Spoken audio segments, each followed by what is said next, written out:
کون سا میدان ہے؟ یہ سامنے والا میدان ہے، یہ کھجور کے درخت آپ کو دکھ رہے ہیں نا، یہ پورے یہاں پر جنگ ہوئی۔ ابو جہل جو مارا گیا، سامنے پتھر دکھ رہے ہیں اکٹھے، پتھر دکھ رہے ہیں اکٹھے، وہاں پر ابو جہل قتل ہوا ہے بچوں کے ہاتھ، 2 بچوں نے۔ ابو جہل سردار تھا کفار و مشرکین کا سب سے بڑا لیڈر، ٹھیک ہے، تو وہ یہاں پر مارا گیا۔ وہ جو پتھر آتے ہیں، لوگ آتے ہیں پتھر مارتے ہیں وہاں پر، اور پتھر جمع ہیں وہاں پر اکٹھے، تو یہاں پر ابو جہل مارا گیا۔ ابھی آیت پڑھی، لَقَدْ نَصَرَكُمُ اللَّهُ بِبَدْرٍ وَأَنْتُمْ أَذِلَّةٌ، کہ اللہ نے مدد کی بدر میں کہ جب تم کمزور تھے، بالکل خستہ حال تھے، جب اللہ نے مدد کی۔ اس کی فضیلت، بدری صحابی کی فضیلت جو حدیث پاک میں آئی ہے اور قرآن میں آئی ہے، بدری صحابی کی اتنی بڑی فضیلت ہے، اس جنگ میں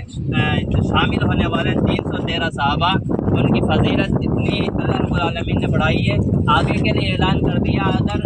آج سے کوئی نفل عبادت بھی نہیں کرے تو ان کے مقام مرتبے میں کوئی کمی نہیں۔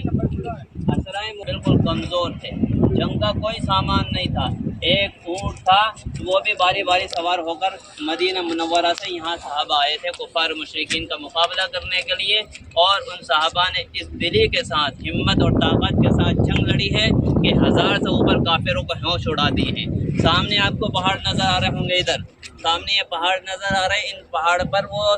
فرشتوں کو اللہ رب العالمین نے اتارا ہے، ان فرشتوں کو اتارا ہے جو قرآن کریم کے اندر بعض دفعہ تو اللہ کہتے ہیں 1000 اتارے، بعض دفعہ کہتے ہیں 3000 اتارے، 3000 اور 2000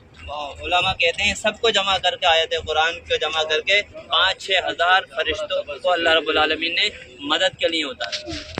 اس کے لیے مدد کے لیے اتارا۔ کفار مشرکین کے دلوں میں رعب اللہ رب العالمین نے ایسا ڈالا، کیونکہ یہ جو جگہ جس سے آپ کو مسجد عریش، یہاں اللہ کے نبی صلی اللہ علیہ وسلم نے گڑ گڑا کر اللہ سے دعا مانگی کہ اللہ آج یہ صحابہ شہید ہو گئے، تیرا نام لینے والا بھی باقی نہیں رہے گا، اسلام کا نام نشان ختم ہو جائے گا۔ اللہ رب العالمین نے ایسی مدد کری کہ یہاں سے اسلام کا ایسا چشمہ ابلا ہے کہ پوری کائنات کے اندر اسلام کا چشمہ چلا۔ پھر آگے جنگ کے لیے اور بھی بہت ساری جنگ ہوئی، ملی ہے وہ یہیں سے ملی ہے۔ اگر صحابہ شہید ہو جاتے پورے تو اسلام کا بھی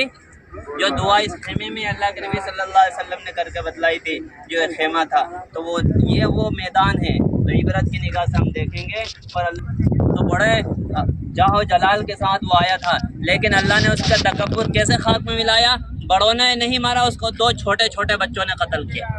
2 چھوٹے چھوٹے بچوں نے قتل کیا ابو جہل کو اس میدان کے اندر۔ تو آپ اس کی زیارت کر رہے ہیں، مسجد میں آپ نے ماشاءاللہ نماز بھی پڑھ لی۔